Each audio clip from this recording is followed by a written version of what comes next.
연예가의 궁금한 이야기 풍문오더쇼 오늘 준비한 첫 번째 소식입니다. 지난 14일 연예가의 슬픈 소식이 전해졌습니다. 배우 고 오인혜 씨가 37살의 일기를 끝으로 끝내 세상을 떠났다는 안타까운 소식이었는데요. 저희 풍무쇼에서도 여러 번 소개해드린 배우라서 더욱 마음이 좋지 않습니다. 네, 고 오인혜 씨는 지난 2011년에 다소 늦은 나이라고 평가받는 28살의 영화 우리 이웃의 범죄로 데뷔한 올해 9년차 배우였습니다. 데뷔 이후 붉은 바캉스, 검은 웨딩, 그리고 마스터 클래스의 산책, 생생활활, 설계 등 다수의 영화에서 주연으로 활약을 했고요. 영화제 레드카펫에 설 때마다 굉장히 또 독특한 혹은 화려한 드레스 패션을 보여서 대중의 눈도장을 찍은 배우이기도 합니다. 네. 사실 저는 고 오인혜 씨하고 좀 친분이 좀 있어요. 그래서 저희 가게에 가끔 놀러 오기도 하고 와서 연예계 생활하면서 본인이 갖고 있는 그런 딜레마 같은 거에 대해서도 좀 많이 상담을 했었거든요. 저도 갑작스러운 비보에 굉장히 많이 놀랐고 특히 이제 가족들이 얼마나 놀랐을까라는 생각을 좀 많이 해봤습니다. 네. 저는 37살이란 나이를 보고 너무 가슴이 아팠어요. 사실 이 나이가 정말 한창 때인 나이거든요. 어떻게 이렇게 슬픈 일이 생긴 건가요? 네, 지난 14일이었습니다. 오인혜 씨가 인천 자신의 자택에 쓰러져 있는 것을 친구가 발견해서 신고를 했는데 당시 응급치료를 받고 인근 병원으로 이송이 됐어요. 오인혜 씨를 처음 발견한 사람은 고인의 가장 친한 친구였다고 해요. 그러니까 전날 이제 계속 전화를 했는데 전화를 안 받자 걱정이 돼서 그 다음날 새벽 5시에 찾아갔다는 거예요. 근데 오인혜 씨가 이제 정신을 잃고 쓰러져 있는 걸 보고 바로 112에 신고를 했다는 겁니다. 병원 이송 과정에서 맥박이 조금 돌아왔다고 해요. 근데 시간이 지난 후에는 사망 판정을 받았다라고 합니다. 네, 고 오인혜 씨가 숨을 거둔 직후 인천시 중구에 위치한 한 장례식장에 빈소가 마련됐고요. 조용한 분위기 속에 장례가 치러졌습니다. 고 오인혜 씨는 16일 국과수 부검 이후에 발인이 엄수돼 인천 가족공원에 안치돼 영면에 들었습니다. 네, 오인혜 씨는 사망 전날까지도 SNS를 통해서 팬들과 소통을 하는 모습을 보이며 굉장히 밝은 모습을 보였고 또 굉장히 환한 미소를 보였습니다. 사망 전날 올린 거예요? 네, 맞아요. 이게 사망 전날 올린 이 SNS 속 글이 오랜만에 주말 서울 데이트 출발 모두 굿 주말이라고 인사를 하는 내용이잖아요. 진짜 밝아 보이는데. 네, 사실 이 사진과 글만 봐도 정말로 밝아 보여서 팬들은 물론이고 그녀를 아는 사람들로 하여금 이렇게 갑자기 인사도 없이 떠날 것이라고는 아무도 예상하지 못한 상황입니다. 지인들에 따르면 오인혜 씨는 다재다능한 배우였다고 하는데요. 2015년에는요, 플로리스트로 활동한 적도 있어요. 본인이 어릴 적에 꽃집에서 아르바이트를 했던 경력을 살려서 꽃집 운영도 했었던 거죠. 그리고 이런 활동과 배우 활동을 겸업하면서 이렇게 의욕적으로 살았는데 갑작스럽게 안타까운 소식을 전해서 주변에서 많은 이들이 더 슬퍼하고 있습니다. 네. 자, 그런데 일각에서는 고 오인혜 씨가 이 생전 악플에 시달려왔다는 얘기가 있던데 이거는 무슨 얘기입니까? 고 오인혜 씨 같은 경우는 다수의 이 영화제에서 드레스 패션으로 관심을 모았습니다. 특히 지난 2011년도죠. 제16회 부산국제영화제에서 입은 파격적인 레드 드레스였어요. 근데 이 드레스를 레드카펫에서 입고 정말 잘 나가는 그 배우들, 톱스타들보다 오인혜 씨가 제 기억에 한 이틀인가 3일 정도 계속해서 실시간 검색어 10위권 안에 계속 있었거든요. 주목을 받았죠. 네, 맞아요. 그래서 커다란 이슈를 모으기도 했었는데 인지도를 얻었는데 같이 따라온 게 바로 악플이었습니다. 이때부터 정말 심한 성희롱성 악플이 달리기 시작하면서 힘든 시간을 보내야 했다라고 이야기를 했습니다. 네. 그때 저도 부산에 있었는데 그 개막식 다음 날 기자들이 기존 일정들 외에 오인혜 씨 인터뷰를 다들 하려고 노력을 했어요. 워낙 이슈가 되니까 그 이슈 인물에 대한 얘기를 듣고 싶었던 거죠. 그때 오인혜 씨가 했던 얘기는 뭐였냐면요. 본인이 신인 배우인데 드레스를 협찬해 주는 것도 아니니까 직접 공수에 와서 자신의 몸에 맞게 직접 이거 수선도 하고 다 했다는 거죠. 그만큼 노력을 기울였는데 관심을 넘어서 그런 식의 악플이 오는 거에 대해서 걱정이 컸다 하고요. 그때 그 영화를 찍었던 박철수 감독이라고 계세요. 그 박철수 감독이랑 얘기를 나눴다는 거예요. 지금 이 영화는 이렇게 노출 부분이 있지만 노출이 아니라 그 다른 연기로 보여줄 수 있도록 다음 작품을 또 열심히 같이 하자라고 해서 박철수 감독이랑 또 다른 작품도 하기도 했었거든요. 그렇게 열정을 보였던 배우였기 때문에 지금 이 같은 소식을 접했다는 게 더 착잡합니다. 네. 그때 그 드레스에 대한 악플은 계속해서 고 오인혜 씨를 괴롭혔는데요. 당시 한 인터뷰를 통해서 드레스 논란으로 힘들어할 때 아버지가 좋겠지만 잘했고 고생했다라고 위로해 주셨다라고 이야기를 했는데 그 기사 밑에 어떤 악플이 달렸냐면요. 그 아비의 그 딸이네. 딸 교육 좀 제대로 해라. 뭐 그런 악플들이 달렸다고 합니다. 고 오인혜 씨는 무엇보다도 가족에 대한 악플이 가장 참기가 힘들었다면서 아버지께 굉장히 죄송했다라고 심경을 밝힌 적이 있습니다. 네. 그 이후로는 정말 최대한 악플을 보지 않으려고 노력을 많이 했다는 거예요. 정말 그동안 얼마나 힘들었는지 느껴집니다. 네. 악플 진짜 이런 악플, 악의적인 글들은 정말 근절되어야 할 것 같아요. 맞아요. 우리가 지금까지 이런 소식도 지금 몇 번째 전하고 있는 거잖아요. 그냥 무심코 던진 그런 한마디에 그 상대방은 정말 인생이 바뀔 수도 있다라는 거 정말 좀 자각을 하고 우리도 자정 의식을 좀 가져야 될 것 같아요. 네, 오인혜 씨를 힘들게 했던 건 또 있었는데요. 지난 8월 이 부산 영화제 이후에 본인이 느꼈던 그런 감정들과 생각들에 대해서 직접 얘기를 한 적이 있거든요. 그 드레스를 입은 후에는 들어오는 작품들이 다 노출이 있다는 거예요. 본인 입장에선 배우로서 하나의 이미지를 보여준 거고 또 다른 작품을 통해서 계속 배우로 성장해 나가고 싶은데 남들은 그 틀 안에 가둬놓고 오인혜 씨를 계속 바라봤다는 거죠. 근데 본인 성격이 외향적인 게 아니라 내성적이고 침착한 편인데 외부에서 사람들이 전혀 그렇지 않게 바라보기 때문에 거기서 오는 그 심적 갈등이 굉장히 심했다고 합니다. 네. 저는 이제 오인혜 씨가 갖고 있는 그 섹시한 면도 연기자로서는 굉장히 좋은 어떤 하나의 필요하죠. 무기라고 생각을 했고 그 얘기를 또 전달을 했어요. 너가 방송 생활이 조금 뭐 연예계 생활이 좀 지나고 나면 너가 하고 싶은 역할, 너가 꼭 이렇게 보여주고 싶은 연기를 보여줄 수 있는 때가 또 올 것이다. 지금은 시작하는 단계니까 조금만 좀 참아내고 잘 대중하고 소통을 좀 잘하고 너의 이미지를 하나하나 좀 변화를 하면 어떻겠느냐라는 이야기를 한 적이 좀 있거든요. 그래서 이 위기를 겪어내지 못한 것에 대해서 굉장히 좀 마음이 아프고요. 또 그리고 옆에서 잘 챙겨주지 못한 것에 대해서 굉장히 미안한 마음이 큽니다. 네. 아, 너무나 안타깝고 향년 37세입니다. 젊은 나이에 안타깝게 우리 곁을 떠난 우리 고 오인혜 씨. 다시 한번 삼가 부인의 명복을 빕니다. 최근 팝 아티스트 낸시랭 씨가 이혼 소송에 승소 판결을 받아 법적 이혼을 하게 됐다는 소식이 전해졌는데요. 저와 제 남편 왕진지는 정말 서로 사랑하고 아끼고 그렇게 진실로의 서로 사랑을 결실을 맺고 싶어서 혼인신고를 했고 지난 2017년 12월 마카오 출신 사업가로 알려졌던 왕진지 씨와의 혼인신고 사실을 깜짝 공개하며 결혼을 발표했던 낸시랭 씨. 그러던 이듬해 10월 결혼 소식을 알린 지 불과 10개월 만에 이혼 결심을 밝혀 모두를 놀라게 했는데요.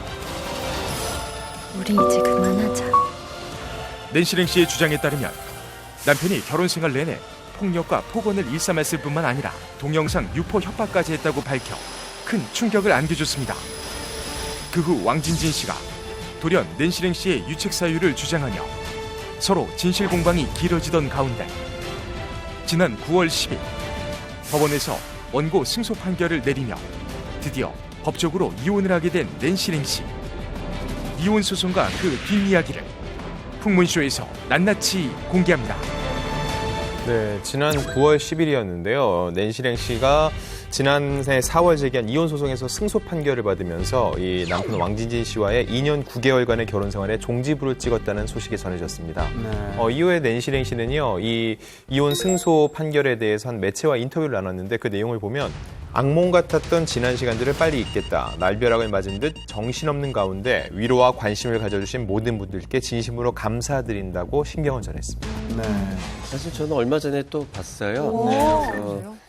지금은 굉장히 좀 앞으로 어떻게 이제 활동을 할 것이고 뭐 사랑할 것인가에 대해서 뭐 계획하는 단계고요. 사실은 뭐 많은 분들이 낸시랭 씨를 걱정도 많이 하고 뭐 관심도 많이 갖고 이제 그런 것들을 지금 너무 감사하게 생각하더라고요. 그러니까 처음 낸시 랭시도 상대인 남성에 대해서 잘 모르고 그냥 결정한 것들에 대한 본인이 너무 성급했고 잘 몰랐고 너무 주변 사람들 말을 귀 담아서 듣지 못했고 이런 거에 대해서 굉장히 주변 사람들한테 미안해하고 앞으로 이제 나아갈 거에 대해서 굉장히 많은 생각을 하고 있는 것 같더라고요. 그래서 참 다행인 것 같아요. 그럼요. 동생이 낸시랭시의 이혼 소송이 굉장히 화제가 많이 됐었어요. 맞아요. 그래서 그런지 이혼 소송이 아직까지 진행되고 있는 거를 모르시는 분들이 많더라고요. 뭐 통상적으로 이혼 소송 기간이 짧게는 6개월에서 길게는 2년 이상인데 낸시랭 씨는 약 1년 5개월간 소송이 이어졌습니다. 길었던 이혼 소송 과정을 알기 위해선 결혼 당시부터 짚어볼 필요가 있을 것 같은데요. 낸시랭 씨는 지난 2017년 12월 27일에 자신의 SNS를 통해서 전 남편 왕진진 씨와 용산구청에서 혼인신고를 한 사진을 올립니다. 그러면서 같이 글을 올리게 되는데 결혼을 응원해달라라는 굉장히 좀 밝은 글이었어요. 그래서 자신의 결혼 소식을 알립니다. 근데 이때 굉장히 많은 분들이 놀랐었던 게 낸시랭 씨 같은 경우는 그 이전에 뭐 열애설이 난다거나 뭐 열애를 하고 있다라는 소식을 알린 적이 없었던 분이었기 때문에 곧바로 혼인신고를 했었다라는 사실이 굉장한 화제를 모았습니다. 너무 갑자기였죠, 진짜. 네. 근데 낸시랭 씨가 그 전부터 이제 워낙 독특하면서도 막 자유분방한 시각으로 현대 미술이라든지 행위예술이라든지 팝아트 여러 가지 분야에서 이제 아티스트로 활약을 해왔잖아요.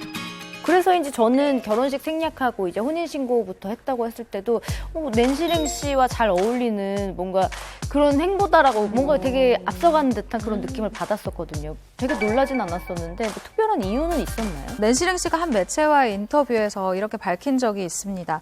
남편이 세상에 너무 흉흉한 일들이 많아서 혼인신고부터 해두자라고 말하더라 라면서 그 전 남편의 제안으로 혼인신고를 먼저 하게 됐다라는 이 사정을 설명을 했었거든요.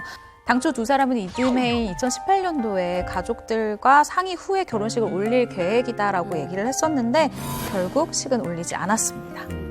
낸시랭 씨가 이제 혼인신고 소식을 알린 직후에 이제 남편분에 관련된 이제 각종 보도들이 쏟아졌었는데 그때 알려졌던 이력이 엄청났던 걸로 기억하거든요. 맞아요. 당시 알려진 내용에 따르면요. 낸시랭 씨의 전 남편 왕진진 씨는 낸시랭 씨보다 일단 5살 연상이고요. 자신이 피 호텔의 창업자인 회장의 숨겨진 아들이고 마카오 출신이면서 W 컬렉션을 운영하는 회장이자 문화사업가다라고 본인 스스로 그렇게 밝혔는데요. 당시 왕진진 씨가 직접 밝힌 이력을 접하고 많은 분들이 낸시랭 씨가 정말 리얼 재력가를 만났구나라고 다들 생각을 한 거죠. 네. 하지만 곧바로 다른 보도가 이어졌는데요. 왕진진 씨가 사기 및 횡령 등 이런 소송 3건 이상에 연루가 돼 있다는 보도였습니다.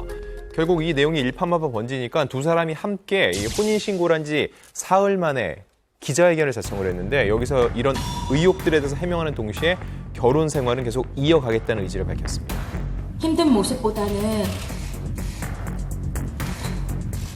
더 예쁘고 아름다운 모습, 웃을 수 있는 모습들 보일 수 있도록 저 열심히 작품하고 그리고 저희 부부 열심히 잘 살겠습니다. 많이 응원해주시고 축복해주세요. 근데 그때까지만 해도 왕진진 씨의 말을 낸시랭 씨가 100% 믿었었어요. 그렇죠. 네. 그러니까 워낙에 확실하게 얘기했고 나만 믿어라 했으니까. 이때 기자회견 때 갔었어요. 근데 제가 지금까지도 기억에 나는 굉장히 특이했던 한 장면이 있다면 기자회견을 하는 이 두 사람을 돕기 위해서 낸시랭 씨의 지인으로 보이는 분들이 함께 이 기자회견장에 왔었거든요. 이분들이 대기실로 잠시 쉬는 시간 겸 들어간 때가 있었는데 이때 기자들에게 마이크를 쓰지 않고 그냥 오프 더 레코드 식으로 했었던 얘기예요. 저희도 답답하다 막 이런 식으로 하소연을 하시더라고요. 그래서 방금 전에 사회를 보셨는데 기자들한테 하소연을 하는 건 저분도 정말 낸시랭 씨를 아끼는 분인데 앞에선 도저히 말을 할 수가 없거나 지인들이 다 비슷한 마음이었던 거죠. 말을 해도 이제 지금 그때는 좀 들리지 않을 시기이니 기자들을 잡고 이제 하소연을 하시더라고요. 그래서 그 모습을 보고 이거는 주변에서도 좀 말릴 수가 없는 상황이구나라고 기자들끼리 얘기를 했었던 기억이 나요. 많은 의혹들이 있긴 했지만요. 두 사람은 SNS 등을 통해서 함께 산책을 하거나 데이트를 하는 사진 등을 올리면서 행복한 신혼생활을 보여주기도 했는데요. 그런데 얼마 지나지 않아 균열이 일어난 거지 않습니까? 네, 처음 두 사람의 불화가 제기된 건요, 2018년 10월에 한 보도였어요. 그 전달, 이 9월에 두 사람이 격렬한 부부싸움을 했다는 건데요. 이에 대해서 낸시랭 씨가 변호사를 선임했고 처벌을 하고 싶다는 의사를 밝힌 거고요. 그 다음에 왕진진 씨는 특수손괴 혐의로 불구속 입건돼 경찰에 송치됐다는 소식이었습니다. 네. 그러면 이때부터 본격적으로 이혼 소송이 시작이 된 건가요? 그건 아닙니다. 사실 부부싸움 한 거는 9월인데 이게 부부싸움 보도된 게 2주 뒤인 10월 초에 나왔거든요. 그때 이제 왕진진 씨가 인터뷰를 통해서 이렇게 얘기를 해요. 부부싸움을 한 건 사실이지만 현재는 많은 대화를 나누고 관계를 회복했다라고 전했습니다. 그리고 낸시랭 씨도 당시 워낙 감정이 격해져 큰 싸움이 됐다. 지금은 화해했으니 원만하게 정리하겠다라고 하면서 일단 불화를 잠재웠습니다. 그런데 화해의 뜻을 밝힌 지 일주일도 채 되지 않아서 이혼 소송 준비 중이다라는 소식을 알렸는데요. 네, 맞습니다. 두 사람의 이 평화는 그렇게 오래가지 않았어요. 부부싸움 사실이 보도된 지 6일 만에 왕진진 씨가 한 언론 매체를 통해서 인터뷰를 하게 되는데 아내는 나를 철저히 배신하고 기망한 이들과 손을 잡고 하나뿐인 남편을 사기꾼으로 몰아갔다라면서 낸시랭 씨와의 이 극심한 불화를 폭로를 하게 됩니다. 낸시랭 씨 또한 이혼 진행을 위해서 법률 대리인을 고용해서 이혼 준비 중이다라는 사실이 밝혀졌습니다. 공포스러웠겠죠. 그런 모습을 처음 대면을 했을 때 폭력적인 성향을 이렇게 보였을 때 낸시랭 씨가 단둘이 있었을 때 굉장히 공포스러웠을 거예요. 근데 그때부터는 이제 주변 사람들의 이야기를 조금씩 듣기 시작을 한 거겠죠. 그렇죠. 아마도 그래서 아마 그 왕진진 씨가 이런 인터뷰를 했을 겁니다. 그러니까요. 이게 일주일도 안 된 사이에 법률 대리인까지 고용할 정도면 두 사람 사이에 그 사이에 굉장히 큰 틀이 뭐가 있었던 거예요. 일단 왕진진 씨의 주장에 따르면요. 자신이 비즈니스를 위해서 낸시랭 씨의 명의로 된 부동산을 담보로 4억 원을 대출을 받았대요. 그런데 이제 이 사업이 좀 여의치 않게 되니까 수습을 하려고 했다는 겁니다. 그런데 주변 사람들이 작당과 이간질로 낸시랭 씨에게 이혼을 세뇌를 시키면서 자신을 따돌려서 부부 사이가 좀 악화되고 이혼에 이르렀다라는 게 이제 왕진진 씨의 주장이었습니다. 근데 왕진진 씨의 주장과 낸시랭 씨의 주장은 좀 달랐거든요. 이 왕진진 씨가 이렇게 주장이 보도된 다음 날, 그 다음 낸시랭 씨가 곧바로 언론 인터뷰를 통해서 이런 주장을 합니다. 생활고나 거짓말, 과거 행적 때문이 아닌 남편의 폭언과 폭행 때문에 이혼을 결심하게 됐다라고 인터뷰를 한 건데요. 그러면서 낸시랭 씨는 내 명의로 수억 원대 사채 빚을 얻어 남편의 사업 자금을 마련했지만 수입은 전혀 없었다고 얘기를 했고요. 거짓이 밝혀질 때마다 남편이 자신을 위협하고 폭언, 감금, 폭행을 행사해 결국 이혼을 결심하게 됐다는 충격적인 주장이었습니다.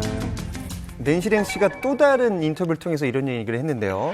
왕진진 씨의 어머니를 통해 왕진진 씨가 마커 출신이자 대기업 창업자의 혼외자가 아닌 전라남도 강진에서 경운기 사고로 돌아가신 농사꾼의 아들임을 알게 됐다라고 얘기를 합니다. 또 낸시랭 씨는 몇 개월간 함께 살면서 어느 정도 예상했지만 막상 그 대답을 들었을 때 다리에 힘이 풀렸다. 왕진진 씨의 그 이력들이 상당수 달랐다는 것을 알게 되었다고 주장을 했습니다. 폭언, 감금, 폭행이라는 단어만 들어도 정말 충격적인데요.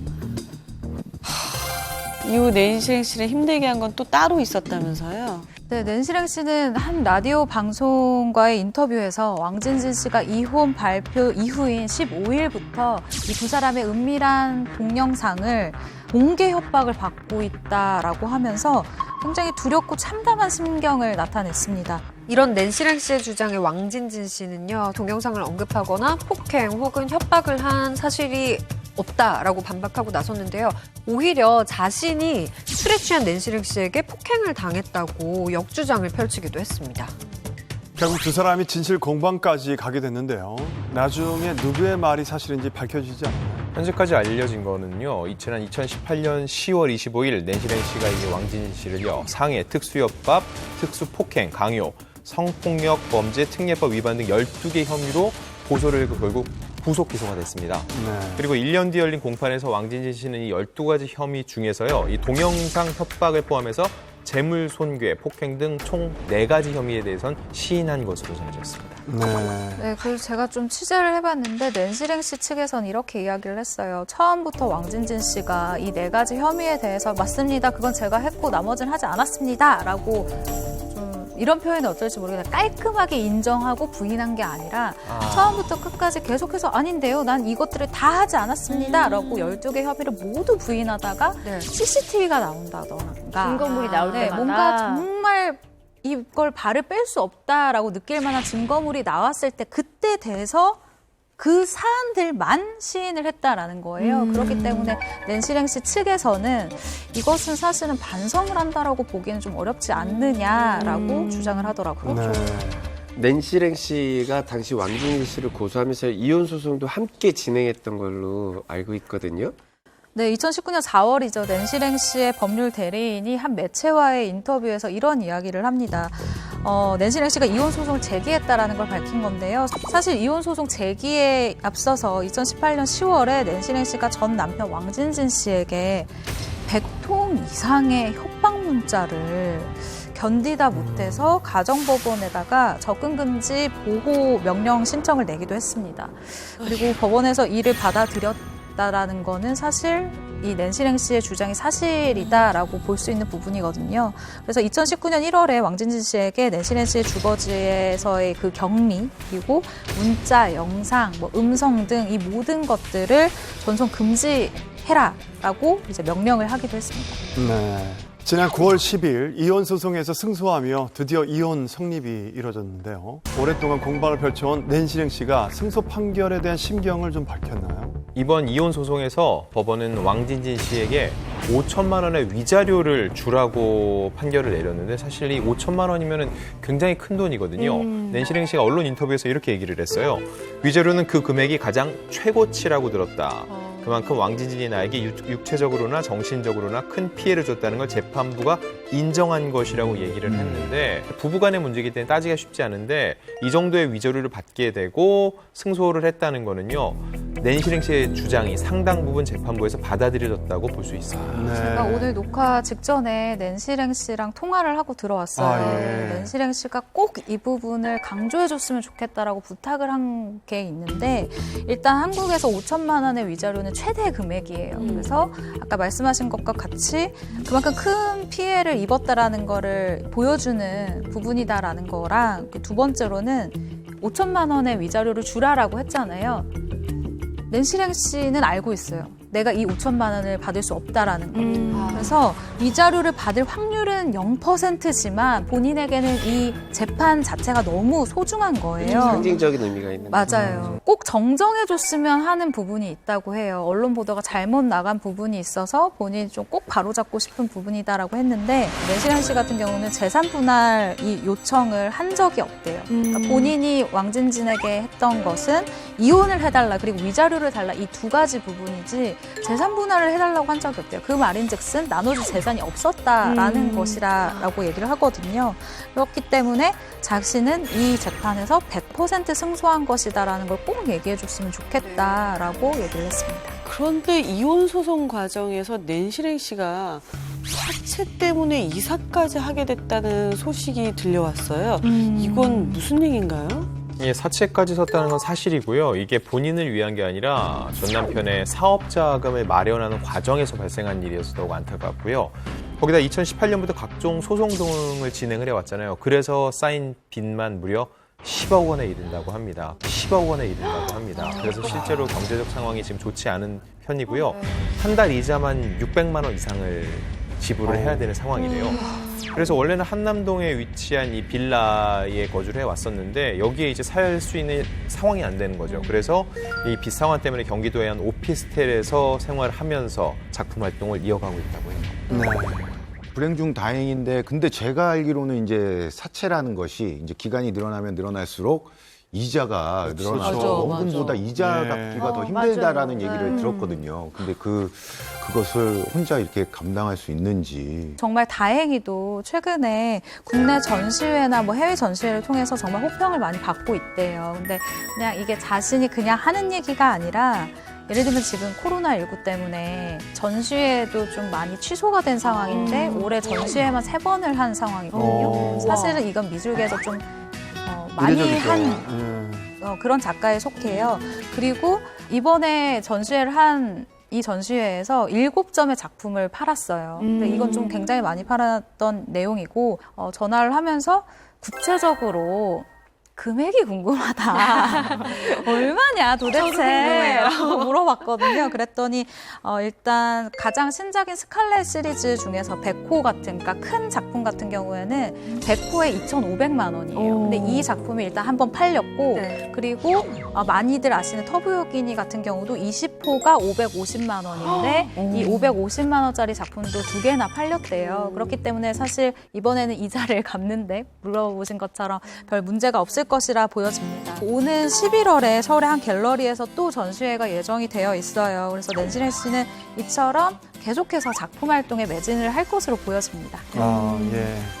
참 다행스러운 게 이제 그 전의 작품과 지금의 작품을 좀 이렇게 비교를 할 수 있잖아요. 네. 그러니까 꽃이 등장하더라고요. 꽃? 네, 그래서 굉장히 본인의 그 새로운 이제부터 새 출발이다라는 그 밝은 에너지를 작품에 표현하고 있는 것 같아서 활짝 피우고 싶다. 네, 제가 굉장히 그게 다행스럽다라는 생각이 들었어요. 좀 암울하거나 좀 어둡거나 이러면 어떨까라는 그런 제가 걱정을 좀 했었거든요. 근데 거꾸로 굉장히 작품 세계가 밝아지고 더 화려해져서 이 친구가 좀 새 출발을 하는 데 있어서 좋은 에너지를 많이 갖고 있구나라는 생각을 좀 해봤습니다. 다행이네요. 다행입니다. 예. 예. 사실 연예계엔 본의 아니게 큰 빚을 지는 경우가 생각보다 많습니다. 네. 이 자의가 아니라 타의에 의해서 빚을 지게 되는 것도 안타까운데 그로 인해 파산에 이르는 경우들도 꽤 있거든요. 가장 대표적인 사례가 일단 사업 실패죠. 그로 인해서 저를 왜 보시고 얘기를 하시죠? 아니면 자격지심이십니다. 왜 저 저를 절대 안 보고 얘기를 받습니다. 하십니까? 저도 보지 지금 않았습니다. 가게 정리하려면 돈이 더 들어가서 빚을 내게 생겼는데 은행권에서 빚을 지고 있어요. 아무도 얘기 안 했는데 웬 아니 안진영 기자가 저를 보고 얘기를 하잖아요. 앞에 있잖아요. 어디 봅니까? 그럼? 홍사철 씨 응원하겠습니다. 힘내라. 자, 이렇게 첫 번째 사례는 홍석천 씨 사례를 말씀드렸고요. 자, 농담입니다. 그리고 두 번째는 소속사와 이 결별 과정에서 거액의 위약금을 물게 되는 경우도 있어요. 근데 가장 안타까운 사례는 저 마지막인 것 같아요. 가족의 빚을 떠안아서 파산에 이르게 되는 경우입니다. 이게 그렇게 사례가 많아라고 하는데 알려지지 않은 사례들도 꽤 있는 것으로 알려졌고요. 이번 사례는 외부에 좀 많이 알려졌는데 이 가족의 빚 때문에 파산했던 스타는 바로 T채널 드라마죠. 청춘 기록을 통해서 배우를 꿈꾸는 모델 사해준 역을 맡고 있고 지금은 국방의 의무를 지고 있는 박보검 씨입니다. 우리 박보검 씨가 그럴 리가 무슨 일이죠 이게? 그동안 이제 출연한 작품들만 봐도 응답하라 1988도 맞아. 그렇고 구름이 그린 달빛이라든지 아유, 좋죠. 남자친구 전부 다 성공을 전부 좋죠. 했는데다가 최근에 기사를 보니까 이제 출연료가 1억 원에 해당 1억 원에 달한다고 그러니까 우리 박보검이가 아유, 대단한 아주머니 나셨네요, 진짜. 엄청나게 진짜 수십 개 넘게 찍었잖아요. 그런 우리 보검 씨가 파산을 했다니 믿기지가 않는데 언제 말씀하시는 거예요? 네, 박보검 씨의 파산 선고 기사가 난 것은 지난 2016년 3월입니다. T채널에서 응답하라 1988을 통해서 그 천재 바둑기사 채택력을 맡아서 정말 엄청난 인기를 끌 때였었죠. 그런데 여기서 짚고 넘어가야 할 하나가 있습니다. 그것은 기사는 2016년에 났는데요. 네. 박보검 씨가 파산 선고를 받은 것은 2015년이라는 점입니다. 무슨 일이에요, 도대체? 뭐예요? 그럼 응답하라 1988 이 출연 전이면 데뷔 4년 차로 정말 한참 활발하게 활동했던 때인데 데뷔 초에 집에 뭐 빚이 있었다라는 얘기인가요? 그러니까 박보검 씨가 파산에 이르게 된 것은 2008년 박보검 씨가 15살 무렵이에요. 이때 박보검 씨 아버지가 아들을 연대 보증을 내세워서 거액의 사채를 이제 얻게 됐고 박보검 씨가 결국 그 빚을 갚지 못하게 되면서 법원에서 이제 파산 및 면책 신청을 제기하게 됐다고 합니다.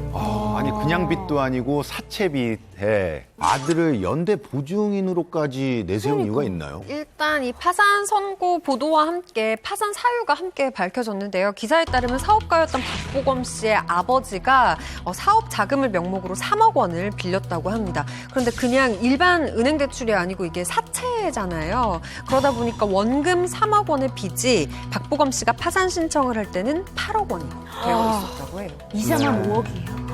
아니 이래서 사채빚이 무서운 거 무서운 같아요. 거예요. 예. 아니 그 당시엔 체감을 못했겠지만 성인이 돼서 사회에 발을 딛기도 전에 억대의 빚이 생긴 거예요. 그러니까요. 어떡하면 좋아. 그런데 저는 여기서 하나 궁금한 게 이제 박보검 씨의 아버지가 채무 변제 능력이 없으셔서 아들은 이제 박보검 씨, 그러니까 연대 보증인이기 때문에 빚을 갚아야 되는 건가요? 채무가 3억에서 8억으로 2배 넘게 뛰었다라는 거는 빚을 갚지 못했기 때문이다라고 일단 간단하게 설명을 할 수 있을 것 같은데 지난 2011년도입니다. 박보검 씨가 연예계에 데뷔를 하면서 얼굴을 알리기 시작하자 대부업체에서 박보검 씨에게 아버지의 빚을 대신 갚아라라고 요구를 하기 시작했다는 거예요. 하지만 이때는 박보검 씨가 또 신인 배우였잖아요. 그렇기 때문에 갚을 능력이 없다라면서 이를 거부하자 이 대부업체에서 2014년 11월에 민사소송을 하기 시작합니다. 그때는 인기가 지금처럼 높지도 않고 출연료가 지금처럼 많지도 않을 때였거든요. 근데 그만큼의 금액조차 적지 않은 부분을 이 채무 변제에 썼는데 그럼에도 불구하고 채무가 너무 컸기 때문에 이걸 다 탕감할 수 없었던 거죠. 네. 그러니까 결국 박보검 씨가 민사소송을 진행하는 과정에 2014년 12월 파산 신청을 한 거고 이걸 법원이 받아들입니다. 채무 면책 결정 과정에서 대부업체 측은 박보검은 충분히 빚을 갚을 능력이 된다라고 주장을 했으나 박보검 씨의 실소득을 살펴본 법원에서 3천만 원의 변제 시 채무를 탕감하는 중재안을 제시를 했습니다. 결국 소송을 제기한 대부업체에서도 이를 받아들이면서 2015년 9월 박보검 씨의 파산 절차가 종결되었습니다. 네. 아니 이제 막 배우로서 빚을 보는구나라고 좀 희망적이었을 텐데 가족과 관련된 이 파산 기사를 보면서 박보검 씨 본인 스스로가 갖는 심적 부담이 굉장히 많았을 것 같은데 혹시나 우리 박보검 씨가 본인의 의견을 이렇게 인터뷰한 무슨 기사라도 있나요? 박보검 씨가 인터뷰를 통해서 자신의 그 신경을 고백을 한 적이 있는데요. 언급하기 조심스럽긴 하지만 솔직히 많이 속상했어요. 자세히 말할 수는 없지만 명의와 관련된 문제였고 제가 성인이 되기 전의 일이다 보니 조금 크게 부풀려진 것 같습니다. 라면서요. 무엇보다 아버지에게 너무 죄송합니다. 늘 자랑스럽고 믿음직한 아들이고 싶었는데 저로 인해 아버지의 일이 세상에 알려진 것 같아 죄송합니다. 라고 오히려 아버지를 책망하는 것이 아니라 아버지를 감싸 안고 죄송해하는 모습을 보였습니다. 착하다 착해. 어린 나이고 자기가 진 빚도 아닌데 정말 효자 중에 효자인 건 사실이네요. 아니 저도 어렸을 때 아버지가 이제 사업 실패를 하셔가지고 연예인이 돼야겠다, 뭐 미스코리아 나가야겠다, 뭐 이런 생각조차도 사실은 이제 집안이 너무 힘이 드니까 저도 그래서 굉장히 그런 거를 막 진취적으로 이것도 해봐야 되겠다, 저것도 해봐야 되겠다 이렇게 생각했던 게 약간 네, 좀 비슷했거든요. 근데 만약에 그렇지 않았으면 솔직히 뭐 그렇게 열심히 살지도 않았을 것 같아요. 솔직히 말하면. 함수원 씨처럼 박보검 씨도 정말 얼른 내가 성공을 해서 빚을 갚아야겠다라고 생각을 한 것 같아요. 박보검 씨가 어렸을 때부터 이미 뭐 외모가 굉장히 뛰어났잖아요. 그렇기 때문에 다른 것보다도 내가 연예인을 하면 조금 더 빠르게 성공할 수 있지 않을까 하고 생각을 했었던 것 같고요. 그런 마음에 대형 기획사의 오디션 영상을 보면서 연예계 문을 두드린 게 아닐까 싶습니다. 예쁜 목걸이를 사주고 싶지만 멋진 차를 태워주고 싶지만 줄 수 있는 게 그 노래 너무 잘해요. 노래를 잘하네요. 가진 거라고. 저 얼굴에 저렇게 노래를 하면 눈물 날 뻔했네. 저 오디션 영상을 찍었던 시기의 심정을요, 진짜 2016년 한 방송에서 공개한 적이 있어요.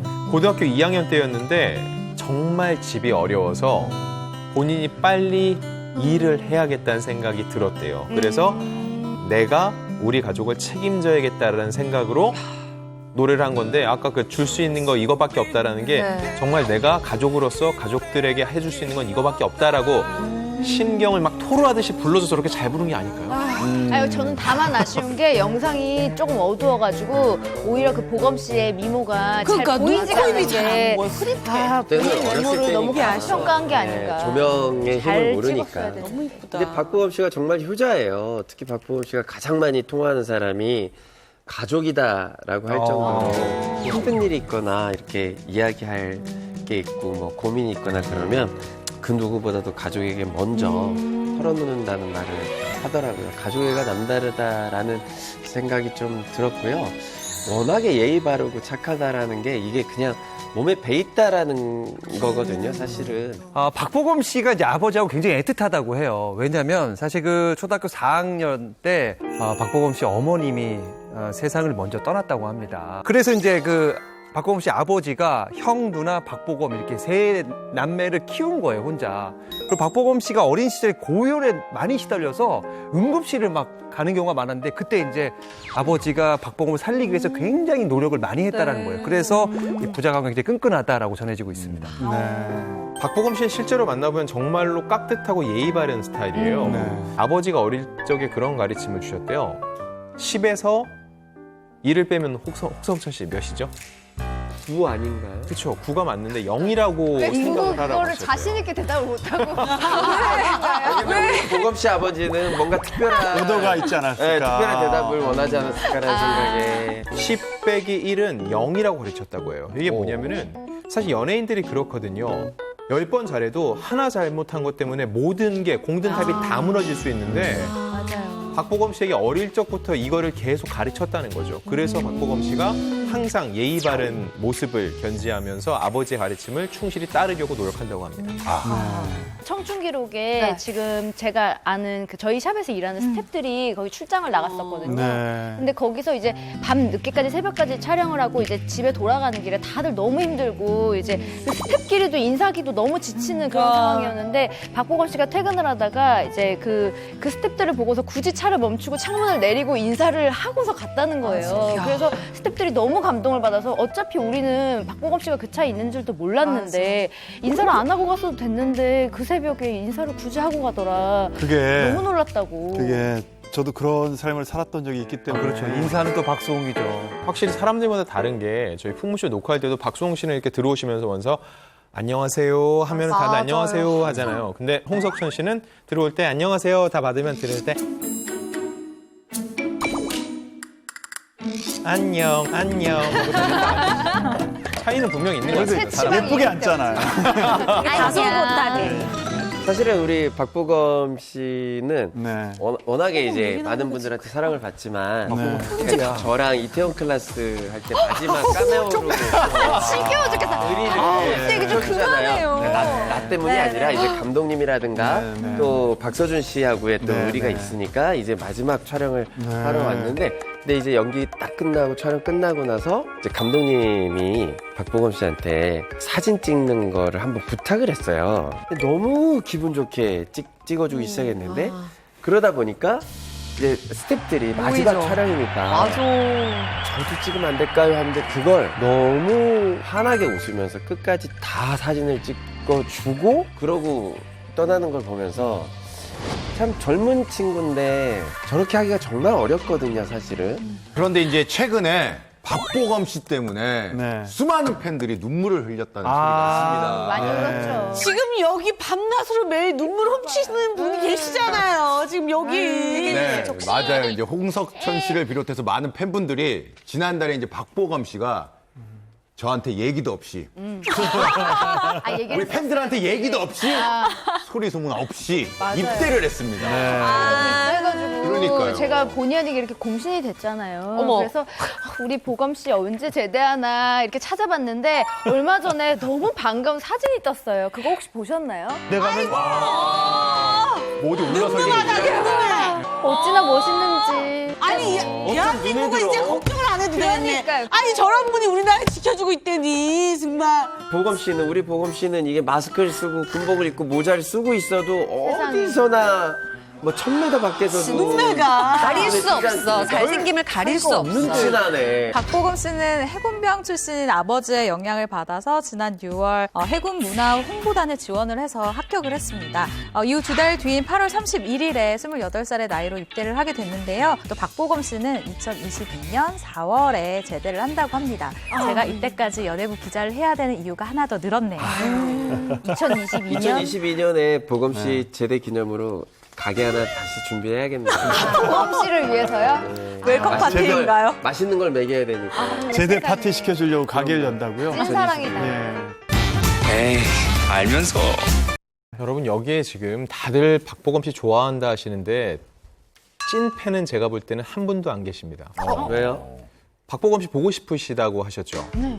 8월 31일 날 입대를 했거든요. 네. 지금도 박보검 씨 SNS에는요 글과 사진이 계속 올라오고 있어요. 모르시죠? 어떻게 그렇죠? 박보검 씨가 예약을 걸어놨어요. 진짜 어떻게 원래 한 사람이 원래 예전에도 팬들을 위해서 이렇게 예약 시스템을 이용해서 올린 적이 있는데 이 본인은 없는데 청춘 기록이 방송되고 있잖아요. 끝나는 시점에 맞춰서 현장 자기 사진과 미리 써놓은 글들이 올라가게 해놨거든요. 대단한 사람이네. 그거 드라마에 나오던 설정 아니에요. 근데 여러분들은 그걸 모르고 있다는 겁니다. 안재홍 씨가 진짜 제가 진짜 박보검 씨의 팬입니다. 설명하는 거예요? 야, 웰컴 투 보검 복지부.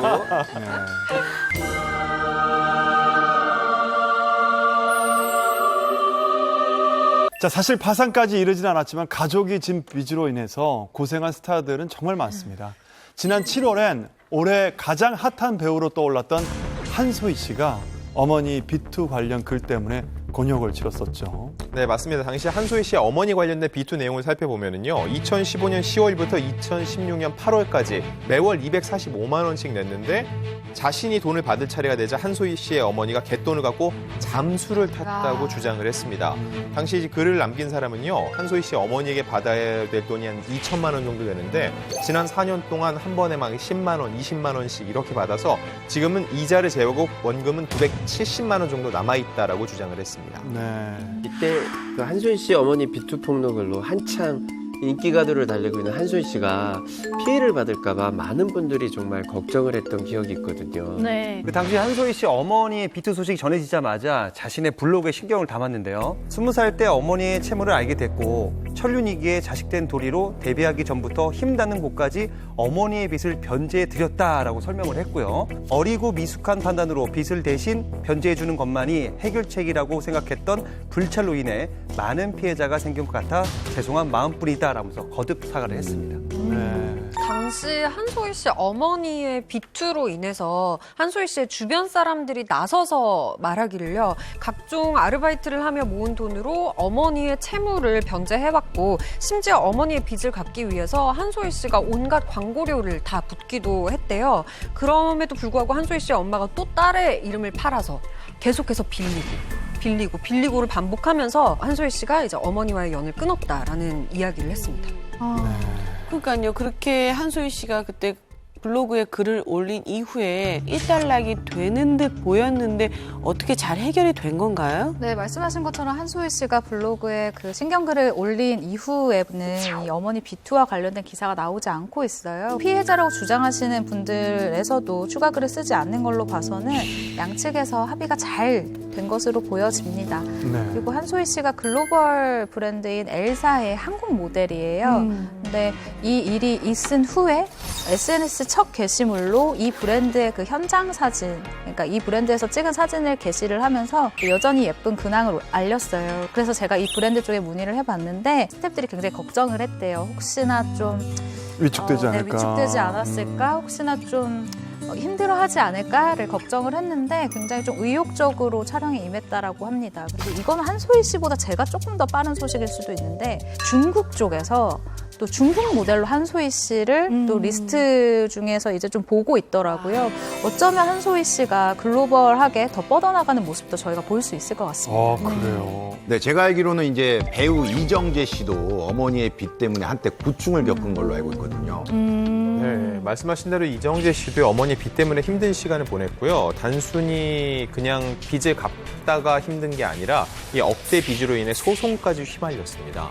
그때가 어느 때냐면요. 이정재 씨가 드라마 모래시계에서 보디가드 백제희 역을 맡아서 막 성장하던 시기였거든요. 당시 이정재 씨의 어머니는 작은 의류 매장을 운영하고 있었는데 사업이 어려워진 거죠. 그래서 지인에게 돈을 빌리면서 지금 내 아들이 영화와 CF를 찍고 있으니까 출연료로 갚을 수 있다고 얘기를 하면서 2000년대 초까지 총 4차례에 걸쳐서 1억 9,370만 원 정도를 빌렸다고 합니다. 네.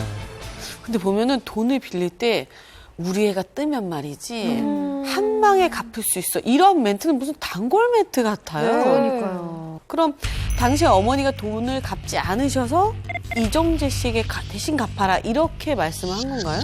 네, 그렇습니다. 당시 돈을 빌려준 지인이 2000년 8월에 이자까지 합쳐서 총 2억 490만 원을 갚아라라고 요구를 했습니다. 이때 이정재 씨가 6천만 원을 갚았다라고 해요. 그런데 이로부터 5년 뒤인 2005년 4월에 남은 채무 1억 4천여만 원을 받지 못했다라고 하면서 이정재 씨를 상대로 대여금 반환 청구 소송을 제기한 겁니다. 그런데 이정재 씨가 6천만 원을 갚았고 1억 4천만 원 남았는데 왜 5년 후에 소송을 제기를 한 거죠? 그러게요. 이정재 씨 소속사 측에 따르면은 2000년 8월 당시 6천만 원을 갚으면서 채무를 모두 정산하기로 합의를 했고 인형사상 책임을 묻지 않기로 했다라고 합니다. 그런데 소송을 제기한 것에 대해서 다소 황당하다는 입장을 내놨습니다. 네. 당시 이정재 씨를 상대로 한 대여금 반환 청구 소송의 결과는 어떻게 됐나요? 법원은 채권자가 제기한 소송을 기각하면서 이정재 씨의 손을 들어줬는데요. 되게 연예인이 소송에 휘말리면 이 자체만 이슈가 되고 사람들이 결과에는 좀 관심이 없잖아요. 이정재 씨도 역시 어머니의 빚으로 인해서 소송에 휘말렸다는 사실만 사람들이 알고 법원에서 기각 처리한 사실에 대해서는 좀 관심이 없고 모른다면서 억울해했다고 합니다. 트로트 퀸 장윤정 씨도 사실은 가족의 빚 때문에 고생을 진짜 많이 하신 걸로 알려졌는데요. 심지어 10년 동안 힘들게 번 돈을 장윤정 씨의 어머니가 모두 탕진한 것이 알려지면서 크게 논란이 한 번 있었잖아요. 네, 맞습니다. 지난 2013년 5월 한 언론 매체를 통해서 장윤정 씨가 지난 10년 동안 벌어들인 재산을 장윤정 씨의 어머니가 모두 써버렸다라는 사실이 알려졌는데요. 당시 보도된 기사 내용을 살펴보면 장윤정 씨가 그간 벌어들인 수입 전부를 어머니께 맡겼는데 어머니가 이 돈 모두 아들, 즉 장윤정 씨의 남동생 사업 등에 사용을 했다라고 적혀 있습니다.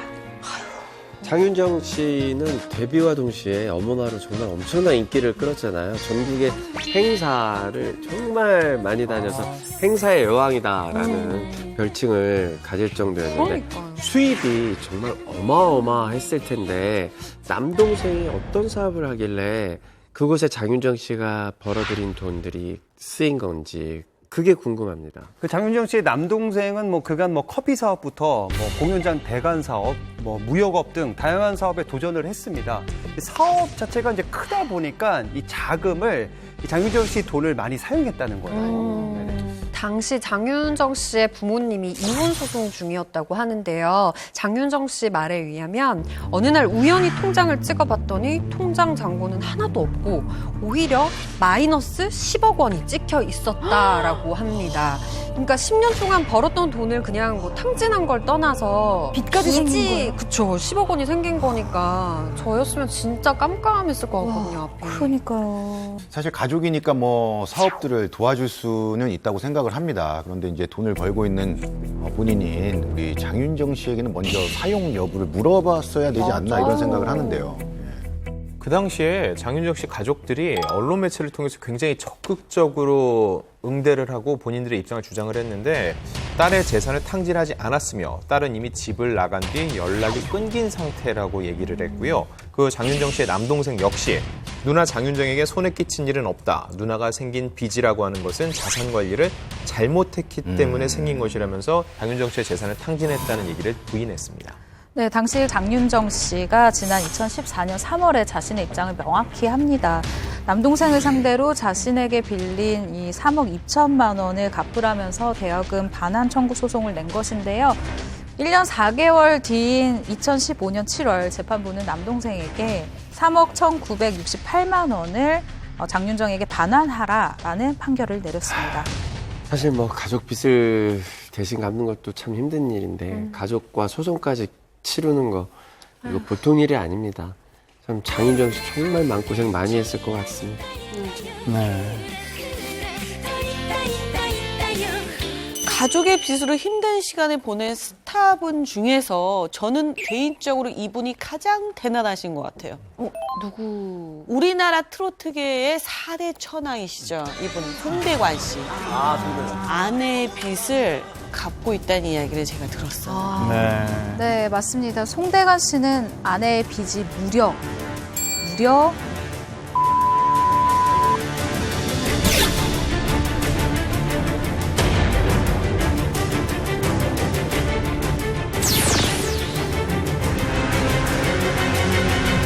송대관 씨는 아내의 빚이 무려 160억 원을 갚아줬다고 합니다. 160억. 해당 사실은 2013년 4월 가수 송대관 씨 부부가 사기 혐의로 피소됐다라는 이 기사가 보도되면서 알려졌습니다. 네. 160억 원이라는 거액의 빚을 졌다는 것은 그만큼 큰 사건에 휩싸였던 것으로 보이는데요. 어떤 사건이었는지 자세한 설명 부탁드리겠습니다. 네, 캐나다에 거주하는 교포인 A 씨가요, 토지 분양 대금을 가로챘다면서 송대관 씨 부부를 고소하면서 2013년에 이 사건이 알려진 겁니다. 당시 이 고소장 내용을 보면은요, 2009년 5월께 송대관 부부가 자신들이 주관하는 충남 보령시에 토지개발 분양 사업이 인허가를 받아 다목적 건축이 가능하다고 투자를 권유했다는 거예요. 그리고 이를 여기에 쓰기 위해서 투자금 3억 7천만 원을 건넸지만 이 사업이 제대로 이루어지지 않은 거고, 그리고 송대관 부부가 약속한 2, 3개월이 지났음에도 이 소유권이 이전되지 않았기 때문에 이에 대해서 고소를 진행한 겁니다. 당시 아내의 분양 사업을 돕기 위해 송대관 씨가 홍보 활동을 한 사실이 알려졌습니다. 2009년 송대관 씨의 사진과 함께 대천해수욕장 2분 거리 최고의 투자 가치 보장이라는 내용으로 신문 광고가 나가기도 하고, 송대관 씨 부부는 해당 토지에 송대관 공연장과 찜질방을 지을 예정이다라고 홍보를 했습니다. 홍보 내용을 들어보면 괜찮은 것 같은데 사업이 제대로 이루어지지 않은 특별한 이유가 있었나요? 일단 이 해당 토지가 경매에 나왔을 때 근처에 해수욕장도 있고 고속도로도 있다고 하고 굉장히 투자 가치가 있는 듯한 굉장히 매력적인 땅으로 보이게 되잖아요. 네. 그런데 이 송대관 씨 부부의 사기 사건을 담당하던 경찰이 이 해당 토지를 조사해 본 결과 해당 토지는 토지에서 약 4km 떨어진 곳에 공군 미사일 사격장이 있어서 개발이 어려운 것으로 드러났다라고 밝혔습니다. 아, 공군 미사일 사격장이 네. 있어요. 그럼 묶이는 거죠. 여기가 안 돼요. 개발이 안 되는 거죠. 할 수가 없죠. 할 수가 없어요.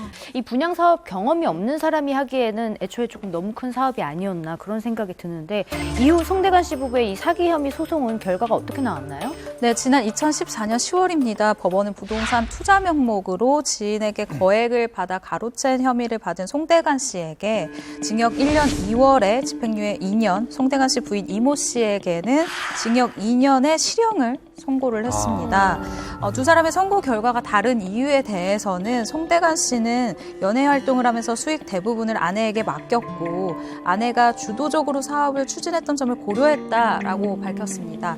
이듬해 8월에 진행된 이 항소심에서 법원은 송대관 씨에게 무죄, 그리고 아내 이모 씨에게는 징역 2년에 집행유예 3년을 선고했습니다. 자, 송대관 씨 부부의 사기 혐의 소송건은 일단락이 됐지만요. 아내가 사업으로 지게 된 160억 원의 채무에 대해서는 어떻게 됐나요? 우선 송대관 씨는 부인의 채무에 대해서 연대 보증을 섰기 때문에 이 160억 원대의 빚을 떠안게 됐는데요. 특히 토지 매입 비용 70억 원 중에서 60억 원을 은행에서 대출을 받았었기 때문에 과도한 금융권 대출로 인해서 이자만 매년 8억 원에서 9억 원을 내야 됐다고 합니다. 1년에? 네. 정말 어마어마하죠. 그런데 5년 동안 준비해온 분양 사업까지 실패로 돌아가니까 송대관 씨는 2013년 6월 일반 회생을 신청할 수밖에 없게 됐습니다. 여기서 일반 회생이잖아요. 말 그대로 회생이에요. 이 수입을 얻을 가능성이 있는 사람이 3년간 이런 어느 정도의 돈을 갚으면 나머지는 면해주는 거죠. 그래서 파산을 막는 거고요. 이 경우는 보통 이제 10억 원 이상의 빚을 지고 있는 기업이나 종사자, 어느 정도 규모가 있는 사람들을 대상으로 하는 거죠. 10년에 걸쳐 일정 금액을 분할 상환을 하고 나머지 채무는 탕감을 받는 겁니다. 이것도 법원에서 볼 때는요, 송대관 씨 경우는 그래도 수입이 꽤 일반 회사보다 많은 편이잖아요. 그래서 파산보다는 재산을 유지하는 것이 낫다고 판단을 해서 일반 회생으로 진행을 했던 것으로 보입니다. 그러니까 일반 회생 신청을 한 걸 보면 송대관 씨 스스로도 빚을 갚을 의지가 높았다는 생각이 들어요. 그러니까 일반 회생이 받아들여지고 난 후에 송대관 씨는 2014년 4월에 한 33억 정도 하는 이태원 주택을 일단 처분을 하고 또 본인 소유의 6억 원 상당의 경기도 화성 토지를 매각해서 일부 빚을 갚은 것으로 알려져 있습니다. 제가 알기로는 이제 사기 소송이 알려지면서 지상파 채널 정지까지 당하셨다고 아는데 예, 사실입니까? 네, 맞습니다. 송대관 씨가 재판을 진행하는 이 3년 동안요, 검찰하고 법원을 오가다 보니까 활동을 제대로 하기가 어려웠어요. 게다가 2014년 이 사기 사건으로 사회적 물의를 빚어서 1년간 방송사 출연 정지 처분을 받았거든요. 이에 대해서 송대관 씨가요, 3년간 어렵고 궁색하게 살았다라면서 심경을 밝혔어요. 그리고 송대관 씨는 빚을 갚기 위해서 하루에 5개씩의 행사를 띄고 더욱더 충격적이었던 거는 거처가 마땅치 않아서 차에서 쪽잠을 자면서 이 행사를 소화하고 또 컵라면을 먹으면서 끼니를 이었다고 합니다. 당시에 그 행사장에서 송대관 씨 마주친 적이 많이 있었는데 진짜 얼마나 그 지쳐 있었냐면은 그 대기실에 앉아 있으면은 많은 이제 관계자분들이 사인해달라고 그런단 말이에요. 송대관 씨가 이제 너무 지쳐서 쓰러져 있으니까 접근을 못 하더라고요. 그리고 저는 몇 번 봤어요. 그 무대에서 목이 쉰 상태에서 노래를 부르는 모습이 정말 좀 안쓰럽더라고요. 컨디션이 좋았을 리가 그럼요. 없죠. 그리고 또 바로 또 다른 행사장 가고 진짜 정신 없었던 것 같아요. 오늘은 집에도 못 들어가고 내일 다음 장소로 옮겨가야 하는데 또 내일 아침 새벽에 일어나서 내일 밀양인가? 밀양이? 어디? 부터 시작을 해야 하고 이렇게 황영진 씨가 보고 느꼈었던 것처럼 많은 분들이 송대관 씨가 힘들어하는 것을 알았었던 것 같아요. 그래서 트로트계 동료들이 송대관 씨에게 힘이 되어 주었습니다. 내가 점점 어려워지니까 눈치 빠르는 송혜 선생님이 몇 천만 원 보내주고 태진아 씨도 조금씩 보내주더라 라면서 당시에 그 절박했었던 상황에 대해서 설명하기도 했습니다. 네. 아무래도 남편인 송대관 씨에게 160억의 부채를 짊어지게 하다 보니까 아내분 또한 뭐 하루하루가 너무 힘들었을 것 같은데 그래서 들리는 이야기로는 극단적인 시도를 했었다라는 안타까운 이야기도 들었거든요. 실제로요, 송대관 씨 아내의 사망설이 돌긴 돌았었어요. 향후 한 방송에서 송대관 씨가 직접 당시에 대한 얘기를 전해준 적이 있어요. 어느 날 아내가 지인의 차를 빌려서 타고 나갔는데 한참을 기다려도 오지 않고 연락이 안 됐다는 거죠. 갑자기 불안감을 느껴서 결국은 전화를 했는데 전화를 받지도 않고 그래서 어떻게 했냐. 1분마다 문자를 남겼대요. 그 문자의 내용은요. 나는 당신을 한없이 사랑한다. 제발 돌아오라라는 내용이었던 거예요. 가슴 아파. 네, 그런데 진짜 송대관 씨 아내분은 이 극단적인 시도를 하려고 했었다고 합니다. 송대관 씨의 문자를 보고 정신이 번쩍 들어서 집으로 무사히 돌아왔다고 하거든요. 이후에도 혹여나 아내가 이제 나쁜 마음을 먹지 않을까 하루에도 수십 번씩 아내에게 여보, 마음 약한 짓 하지 마. 그러면 나는 더 힘들어져 라고 연락을 취했다고 합니다. 그래서 내가 가는 길만 바라보면서 나를 박수를 쳐준 게 제 아내예요. 이렇게 큰 그 어려움을 겪으면서도 그 사람 그 근본적으로 원망이 안 나와. 왜? 오늘날 내가 내 아내가 없었으면 오늘날 송대관의 이 자리가 없었다 그렇게 생각이 들어요. 송대관 씨가 그 힘든 시간 동안 아내도 살뜰히 살피면서 일반 회생 절차를 밟고 계신 지 지금 어느덧 7년 정도 되셨잖아요. 지금은 어느 정도 변제가 된 상태인가요? 송대관 씨가 나이가 벌써 70이 넘었거든요. 그럼에도 불구하고 정말 쉬지 않고 행사를 열심히 다니신 보람이 있습니다. 2018년 6월 빚에 90%를 상환해서 회생 절차에서 드디어 졸업했다라고. 대단한 능력자. 대단하다. 얼마나 일을 열심히 하셨을까. 네, 송대관 씨는 지난해 위수술을 받은 뒤에 지난 3월경에는 요양차 제주도에 내려가서 휴식의 시간을 가졌다라고 밝혔는데요. 이후 건강을 회복한 송대관 씨는 지난 8월 4일 2년 2개월 만에 신곡을 냈습니다. 제목이 어이 세워라 라는 노래인데요. 가요 프로그램을 통해서 신곡을 굉장히 많이 보여주고 있고 뿐만 아니라 예능 프로그램에도 출연을 해서 이 신곡 알리기에 여념이 없는 그런 활동을 보이고 있습니다. 저는 이렇게 송대관 씨의 행보를 좀 보면서 요즘 시국에 정말 많은 분들한테 큰 울림을 보내주고 계시는 게 아닌가 생각이 들어요. 요즘 송대관 씨가 나이 70에 그 연세에 이 160억이라는 돈 빚을 갚기 위해서 정말 열심히 뛰어다니신 그게 이렇게 상상해 가면 정말 많은 분들 지금 지치고 힘들고 포기하신다는 분들 기운 내십시오. 에너지가 진짜 대단하시죠. 좋아질 겁니다. 네, 힘내시기 바랍니다. 자, 사실 연예계엔 알려지지 않았을 뿐 채무 때문에 고통을 받는 분들이 생각보다 많은데요. 이 채무 때문에 활동에 제약을 받은 건 물론이고 각종 소송까지 휘말린 분도 있었다고요. 네, 그 주인공은 카리스마 있는 연기로 유명한 배우 신은경 씨입니다. 신은경 씨 같은 경우는 채무로 인해서 여러 송사에 휘말렸는데 그 시장은 지난 2010년으로 고수로 올라가요. 당시 신은경 씨 전 소속사죠. 이쪽에서 신은경 씨가 2009년 5월 전속 계약을 맺고 1억 1,300만 원을 챙긴 뒤 연예계 활동을 하지 않아 재산상 피해를 봤다고 주장을 했고요. 아울러 법인 통장에서 2,871만 원을 마음대로 꺼냈었다면서 사기 및 횡령 혐의로 고소장을 제출한 겁니다. 저는 그 신은경 씨 하면은 드라마 종합병원이 여전히 생각이 납니다. 맞아요. 당시에 이제 쇼커트 헤어스타일에 보이시한 매력으로 단숨에 이제 스타덤에 올랐었잖아요. 아마 뭐 중성적인 이미지나 개성 강한 여자 배우의 시초이지 않았나 싶은데요. 맞아요. 사실 당시 신은경 씨가 엄청난 인기 때문에 정말 1시간 간격으로 CF를 찍었다라는 말이 있을 정도였고요. 이후에도 영화 조폭마누라에서 초대박을 터뜨리는 정말 이 연기를 정말 잘하는 배우예요. 근데 그때 신은경 씨가 드라마 용방의 불꽃으로 복귀를 앞두고 계셔서 더 화제가 됐던 걸로 기억이 나거든요.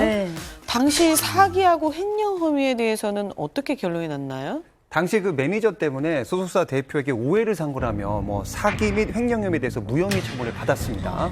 당시 매니저였던 김모 씨가 그 소속사 대표에게 법인 계좌에서 인출한 금액 전부를 신은경에게 지급했다라고 말을 하는가 하면 광고 계약 체결 사실을 제대로 알리지 않았을 뿐만 아니라 법인 계좌에서 인출한 돈 또한 돌려주지 않은 채 잠적하면서 일이 커졌다라고 밝혔습니다. 네, 그런데 신은경 씨의 채무로 인한 소송건은 또 있었습니다. 2011년 2월이죠. 개인 대부업자 서모 씨가 신은경 씨를 상대로 2억 원의 빚을 갚아라라고 하면서 민사소송을 제기한 건데요. 서모 씨는 신은경 씨가 2006년 7월 출연 계약서를 작성하고 선급금 2억 원을 받았음에도 출연 계약을 이행하지 않아 빚을 진 상태다라고 주장을 했습니다.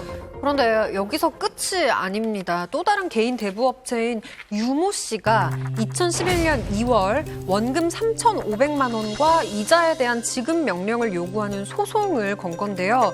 유모 씨의 말에 따르면 2010년 2월 신은경이 집을 넓히는 공사를 하는데 돈이 부족하다고 2천만 원을 빌린 뒤 갚지 않은 채 3월에 또다시 2천만 원을 빌려 갔고 원금의 일부인 1,500만 원을 갚은 뒤 어머니의 수술비가 급하다며 추가로 1,000만 원을 더 빌려갔다고 주장했습니다. 계속해서 이어진 대부업체의 소송건도 소송건이지만요. 그중에서 가장 큰 논란이 된 건 전 소속사와의 분쟁에서 터져나오는 폭로전이 아닐까 싶은데요. 네, 이거는 지난 2015년 말에 있었던 사건인데요. 신은경 씨가 꽤 오래 일했어요. 4년 6개월 정도 일을 했던 소속사 대표가요. 신은경 씨가 계약 기간 동안 발생한 수익 2억 4천만 원에 대해서 정산을 하지 않았다면서 민사소송을 제기를 한 거였거든요. 그리고 전 소속사는요. 이 정산금에 대한 채무를 졌음에도 갚지 않았고 광고 계약 성사로 돈을 받은 뒤 새 소속사로 이적했다라고 거듭 주장을 했습니다. 이에 대해서 신은경 씨 입장은요. 전 소속사와 계약이 끝난 뒤 옮긴 것이고 그리고 미정산 부분에 대해서는 어느 정도 인정하는 상황이라 말끔하게 정리하겠다는 입장을 냈습니다. 신은경 씨가 이제 정산을 하겠다고 하면서 일단락된 것 같은데 근데 이제 신은경 씨하고 이제 소속사 사이에서 어떤 폭로전이 이어졌던 거죠? 네, 일단 이 폭로전으로 인해서 배우 신은경의 이미지가 굉장히 많이 실추됐다라고 냉정하게 평가를 해야 될 것 같아요. 논란의 시작은 전 소속사에서 신은경 씨가 지출한 것으로 보이는 약 1억 원에 달하는 하와이 여행 경비 영수증을 언론에 공개하면서부터 시작이 됩니다. 신은경 씨가 사용했었다고 주장하는 비용 항목에 따르면 비즈니스 왕복 좌석, 그리고 최고급 숙소, 고급 렌터카, 현지 경비 등 약 9,838만 원을 썼다고 합니다. 약 1억 원이죠. 네, 이 정도 경비면 얼마의 기간 동안 하와이에 있었겠다라고 생각이 드세요? 1억이면 한 1년은 있어야 된다고. 1년 아니, 진짜 정도 되는 호화롭게 거. 살았다고 하면 반년? 예, 4년제 대학도 졸업하고 올 수 있을 것 같은데요. 상상이 잘 안 돼요. 네, 이 전 소속사에서 밝힌 영수증 숙박 내역을 보면요. 일단 총 10박 정도예요. 그러니까 열흘가량의 여행에서 약 1억 원 가량의 돈을 썼다라고 볼 수가 있는데요. 신은경 씨는 한 방송에 출연해서 자신을 둘러싼 논란에 대해서 이야기를 했습니다. 실제 소요 비용은 1억 원이 아닌 6,300만 원이고 대표가 직접 환전까지 해서 보내줬기에 초호화 여행이 아니다라고 반박했습니다. 여기서 끝난 게 아닙니다. 전 소속사에서는 잇따라 추가 폭로를 하는데 처음 들어온 날 2011년 9월 2일부터 나가는 올해 9월 마지막 정산을 한 올해 9월까지 단 하루도 저는 이분의 출연료를 가지고 있어 본 적이 없어요. 그래도 당신이라는 큰 드라마를 찍었는데 거기에서 빼면 되는 건데 또 그 드라마에 출연료가 들어오기도 전에 선납, 여행, 여러 가지 이유들로 돈을 또 몇 억을 또 가져간 거죠. 우선 대외적으로 알려진 신은경 씨의 소송건에 대한 금액이 대부업자에게 빌린 2억 원, 그리고 3,500만 원, 그리고 전 소속사의 그 2억 4천만 원까지. 얼마예요? 신은경 씨의 채무가 대체 전부 얼마인 건가요? 우선 폭로전이 불거졌던 이 전 소속사와는요, 이 법적 분쟁은 합의로 마무리가 됐어요. 그럼에도 불구하고 2018년 기준으로 신은경 씨의 채무액은 약 12억 원 정도였습니다. 사실 그 채무에서 적자는 부분은요, 이혼한 전 남편이 신은경 씨 명의로 사업을 하다가 2015년부터 종합소득세를 체납하는 바람에 발생한 부분도 있습니다. 사실 신은경 씨가 결혼 전에 정말 활발하게 활동했었던 여배우잖아요. 그리고 이혼 후에도 당연히 활동을 활발하게 할 수 있도록 노력을 했다고 합니다. 하지만 현실은 그렇지 못했었던 거죠. 신은경 씨가 말하기로는 이혼 후 생긴 빚 때문에 채권자들이 드라마 촬영장과 방송국까지 찾아왔다. 그 사실이 소문나면서 이후 몇 차례나 드라마 캐스팅에서 제외가 됐고 감당할 수 없는 빚 때문에 실신까지 했다라면서 당시 힘들었던 상황을 설명을 합니다. 신은경 씨는 결국 이 수억 원의 채무를 감당하지 못하고 지난 2018년 3월 법원에 회생 절차를 신청했다라고 합니다. 네. 법원은 2018년 4월 신은경 씨의 회생 절차 개시를 결정 내렸습니다. 신은경 씨는 회생 절차를 통해 최장 10년 동안 채무를 나눠 상환하고 일부를 탕감할 수 있게 되었습니다. 네. 사람들이 이런 생각들을 많이 해요. 아니, CF 찍을 때나 드라마 출연할 때 억대지 않냐. 그렇게 돈 많이 벌었는데 세금 낼 돈이 없다는 게 말이 되냐라고 하는데 100을 벌면은 이듬해 40은 돌려줘야 된다는 생각을 해야 되거든요. 그러니까는 60만 내 돈인 거예요. 맞아요. 근데 제가 아는 여러 연예인들이요. 그렇게 생각 안 하고 100을 100으로 보고 돈을 쓴 다음에 정작 세금 낼 때 돼서 돈이 없다고 하는 사람들이 있더라고요. 세금 낼 돈이 없죠. 네, 최근에 저는 또 친한 연예기획사 대표가 너무 답답하다고 얘기를 했는데 자기가 데리고 있는 연예인이 자꾸 돈을 쓸데없이 막 쓰고 그러니까는 차라리 집을 사라고 그래서 자기가 집을 이렇게 좋은 데를 연결을 해가지고선 해놨대요. 많이 올라서 막 좋아하는데 또 세금 낼 돈이 없다고 난리라는 거예요. 왜 그러냐 그랬더니 마찬가지로 자기가 세금 낼 돈을 하나도 계산 안 하고 그냥 집 규모만 본 거예요. 난 이 집이 좋아 라고 하고서는 다 털어놓고 막상 그 시기 되니까 나 세금 낼 돈 없으니까 회사에 손을 벌린다는 거예요. 혹시 좀 빌려줄 수 있는지. 회사 입장에서 너무 답답한데 이걸 또 안 빌려주면은 삐진다는 거예요. 난감하다. 내가 지금 이렇게 힘든데 내가 제대로 일을 할 수 있겠냐고, 나를 좀 편하게 해줘야 되는 거 아니냐, 다음 일했을 때 들어오는 정산액에서 먼저 제하면 되지 않겠냐라고 하는데, 중요한 거는 한 번은 충분히 납득이 되는데 반복이 되는 거예요. 매번 그러는 반복이. 최근에 들리는 작품 소식 혹시 없습니까? 신은경 씨 진짜 재기를 위해서 노력을 진짜 많이 하고 있다고 들었어요. 뭐 운동도 하면서 연기 연습뿐만 아니라 작품을 하기 위해서 여러 사람들 만나고 있다라고 좀 전해지고 있습니다. 예. 신은경 씨는 최근 김순옥 작가의 드라마 펜트하우스에 출연하면서 방송을 앞두고 있는데요. 올 하반기 방영 예정인 이 드라마에는요, 이지아 씨, 김소연 씨, 유진 씨, 그리고 엄기준 씨 등 정말 연기력이 탄탄한 배우들이 총출동하는 드라마라서 저도 굉장히 기대하고 있습니다. 네. 자, 연예계인 소속사와의 분쟁으로 인해서 막대한 빚을 떠안는 경우도 허다한데요. 이 때문에 파산까지 간 스타가 있다고요. 네, 여러분 혹시 김나이박이라는 말 아세요? 김나이박. 김나이박 유명하잖아요. 우리나라의 4대 보컬을 뜻하는 말입니다. 이 4대 보컬의 앞글자만 따서 김범수, 나얼, 이수, 박효신 이렇게 이름의 앞글자만 따면 김나이박. 노래 천재들. 보컬 천재들. 네. 예. 이 4명 중에 근데 어떤 분을 말씀하시는 건가요? 네, 목소리가 명함인 분입니다. 바로 가수 박효신 씨인데요.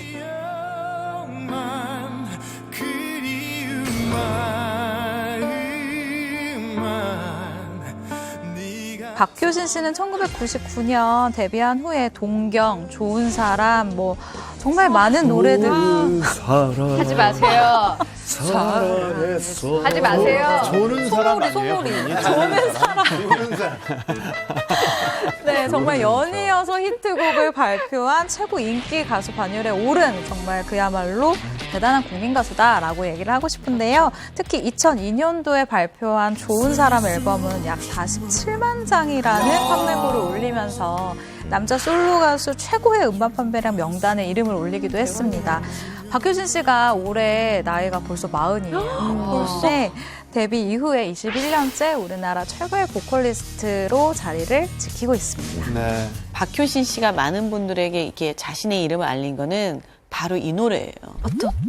미안하다, 사랑하다. 눈의 그 OST의 눈의 꽃. 이거 진짜 대박. 야, 아무튼 이 노래로 이후에 발표하는 곡마다 그냥 1위. 음원 강자. 이렇게 깡패죠, 부르고 있어요. 깡패죠. 그죠? 음원 깡패. 맞아요. 이렇게. 네, 음색 깡패.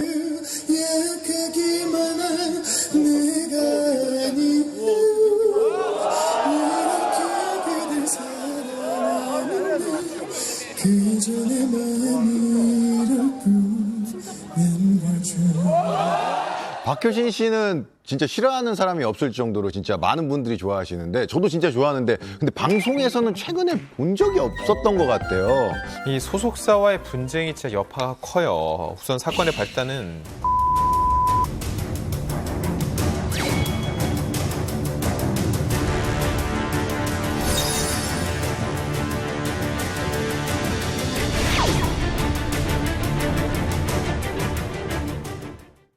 박효신 씨는 진짜 싫어하는 사람이 없을 정도로 진짜 많은 분들이 좋아하시는데, 저도 진짜 좋아하는데, 근데 방송에서는 최근에 본 적이 없었던 것 같아요. 이 소속사와의 분쟁이 진짜 여파가 커요. 우선 사건의 발단은 벌써 12년 전이네요. 2008년으로 거슬러 올라갑니다. 당시 이제 전 소속사 아이사로부터 전속 계약 위반으로요, 무려 30억 원의 손해배상. 너무 큰 거 아니야? 30억이요? 30억? 전속 계약 위반으로요? 네, 네. 자세한 내용을 살펴보면은 지난 2006년 7월에 박효신 씨와 음반 4장, 5집부터 8집입니다. 이걸 내는 조건으로 계약금 10억 원을 주고 전속 계약을 맺은 거예요. 그런데 이 전국 콘서트가 끝난 이후에 박효신 씨가 연락이 잘 되지 않고 전속 계약에 따른 이런 앨범을 내는 거에 대한 업무 협조가 잘 되지 않았다는 거죠. 그래서 결국 계약금 10억 원에 3배의 배상할 의무가 있다면서 30억 원의 손해배상 청구를 넣은 겁니다. 네. 당시 그 소속사 아이사의 입장은 이렇습니다. 박효신 씨가 앨범 준비 당시 곡을 추가 수정하겠다고 고집해 음반 발매가 지연돼 추가 경비가 지출되는 손해를 입었고, 연락 두절 등으로 매니저먼트 업무에 지장을 줬으며 협의하에 결정된 전국 공연의 첫 지역인 부산 공연을 불참 선언 후 병원에 입원해 콘서트 일정에 차질을 빚었다라고 이야기를 합니다. 자, 그리고 둘째 날 공연을 앞두고 공연을 하지 말자며 관계자들을 선동하는 등 성실 의무에 위반되는 행동을 했다라면서 계약 위반 사항을 조목조목 따지기도 했습니다. 이 전 소속사의 입장만 들으면 박효신 씨가 그 소속 아티스트로서 본분을 다하지 않았다라는 의미로 보이는데 이 박효신 씨가 내놓은 입장은 어떤 거였나요? 네, 박효신 씨도 자신의 입장을 명확히 밝혔습니다. 2006년도에 아이사와 계약한 것은 사실인데 부당하게 파기했다라는 것은 명백한 거짓이다라는 거예요. 한 인터뷰를 통해서 주장한 바는 다음과 같은데요. 2007년 10월 계약 해지를 요구하는 첫 내용 증명을 보냈고 답변도 받았다라고 언급하면서 계약 해지 당시에 아이 소속이 아니었다라고 못 박습니다. 그리고 또 계약 해지를 해야 할 수밖에 없었던 이유에 대해서는 이렇게 설명을 했습니다. 전 소속사와 앨범을 내며 말 못할 스트레스가 정말 많았다. 연습실 월세도 못 내 쫓겨났고 녹음실, 편곡 및 마스터링 등의 비용을 지불하지 않아 앨범 제작이 힘들었다라고 합니다. 그리고 또 공연 때 지급받은 5천만 원 외에 OST 등의 수익금 정산도 받지 못했다고 하고요. 근데 박효신 씨가 관계자들을 동원해서 콘서트를 하지 않았다라는 말은 무슨 말인가요? 그러니까 박효신 씨 말에 따르면은 계약 해지의 계기는 바로 전국 투어 콘서트라고 해요. 그러니까 이 전국 투어 콘서트가 자신에게 너무나도 일방적인 스케줄이었다라고 얘기를 합니다. 연습 기간을 한 달여 정도 주고선 전국 투어 티켓을 오픈했다면서 심지어 자신의 공연 소식을 인터넷을 통해 알게 됐다라고 합니다. 어쩔 수 없이 강행은 했지만 극심한 스트레스를 받아 목소리까지 안 나와 병원에 가는 바람에 부산 공연을 연기하는 상황에 이르게 됐다. 그리고 스태프를 선동해 공연을 하지 말자고 보이콧한 건 말도 안 된다. 팬들에게 미안해 얼마나 눈물을 흘렸는지 모른다라면서 억울함을 토론했습니다. 네, 당시 박효신 씨와 전 소속사는 첨예하게 대립하는 주장을 펼치면서 합의점을 좀처럼 찾아볼 수 없었는데요. 당시 소송 결과는 어떻게 나왔나요? 2008년 9월에 1심 판결이 나왔거든요. 박효신 씨가 전 소속사와의 전속 계약을 파기했다는 부분이 인정이 돼서요. 15억 원을 배상하라는 판결이 나왔습니다. 박효신 씨가 패소한 거죠. 네. 많은 사람들이 연예인이라고 하면 돈을 엄청나게 많이 번다고 생각하지만 누구에게나 15억이라는 빚은 정말 큰 부담스러운 깜깜하죠. 돈이거든요. 그런데 박효신 씨의 빚은요, 대법원에서 판결한 15억 원의 배상금뿐만이 아닙니다. 2008년부터 2012년까지 무려 4년 동안 법적 공방이 이루어져 왔기 때문에 법정 이자금까지 포함하면 결국은 총 30억 원이 됐다고 합니다. 두 배가 된 거예요? 15억에서 30억으로? 게다가 이 박효신 씨가 솔직히 엄청 톱 가수고 돈을 잘 버는 것도 사실이에요. 그런데 2010년 12월부터 2012년 9월까지 군복무 중이었거든요. 군복무 때는 당연히 이 돈을 벌 수가 없잖아요. 그러다 보니까는 자신이 소유하던 반포동 연립주택이 2011년에 결국 강제 경매로 넘어갔어요. 그리고 대법원 판결 난 다음에 30억이나 되는 채무에 대해서 본인이 이제 갚기가 너무 힘드니까 개인 회생 절차를 밟으려고 신청을 한 거죠. 이에 대해서 박효신 씨 입장은요. 이자까지 합치면 30억에 이르는 빚을 한 번에 갚기는 너무 액수가 크다. 돈을 안 갚겠다는 것이 아니라 변제를 성실히 이행하기 위해 개인 회생을 신청한 거라면서 본인의 입장을 전했습니다. 네. 자, 그런데 박효신 씨는 개인 회생조차 이게 받아들여지지 않습니다. 이 개인 회생 절차가 받아들이려면 채권자의 동의가 있어야 되거든요. 근데 채권자인 박효신 씨 전 소속사 측에서 이를 받아들이지 않아서 실패하게 된 거죠.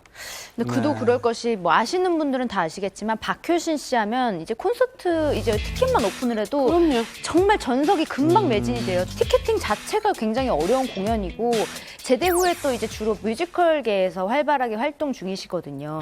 뮤지컬 엘리자벳이라든지 모차르트, 팬텀, 웃는 남자 등 공연하면서 이제 뮤지컬계에서는 흥행 보증수표로 불리는 조승우 씨라든지 홍광호 씨라든지 그런 분들과 이제 어깨를 나란히 하고 있다 보니까 아마 이런 박효신 씨의 채무 변제 능력을 전 소속사 측에서는 조금 크게 높이 본 게 아닐까 싶어요. 근데 이제 단기간에 30억을 갚기에는 너무 무리라는 생각이 들어요. 예. 개인 회생까지 되지 않았는데 어떻게 채무 변제를 한 거죠?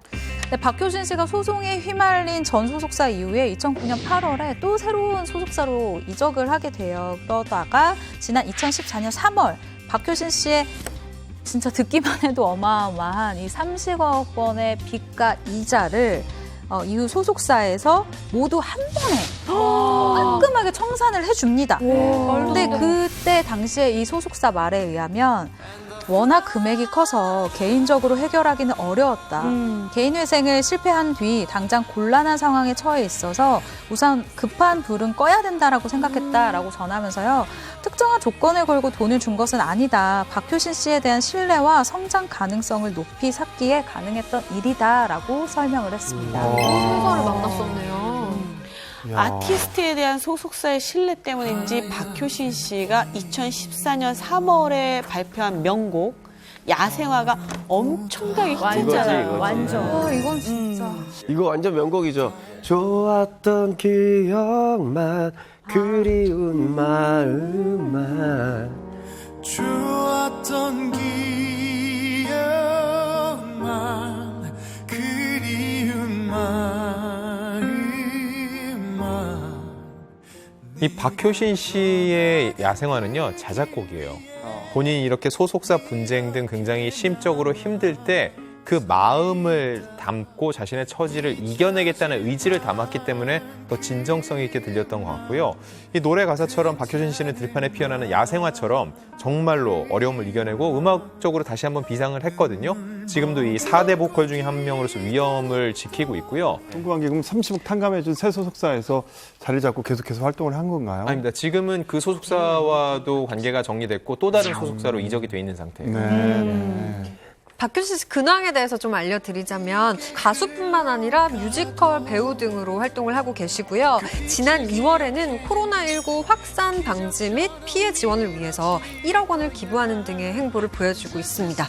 조만간 또 좋은 노래로 팬들 앞에 나타나지 않을까 싶습니다. 네. 뜻하지 않은 채무로 인해 오랫동안 고생한 스타들과 그들의 숨은 뒷이야기를 나눠봤는데요. 자신이 할 수 있는 영역에서 최선을 다해 변제의 의무를 이행한 만큼 앞으로는 정말 행복한 꽃길만을 걷길 풍문쇼에서 응원하겠습니다. 진실이 알고 싶은 풍문이 있으십니까? 여러분의 궁금증이 풀릴 때까지 넓고 깊고 흥미로운 풍문로드쇼는 계속됩니다. 여러분 감사합니다.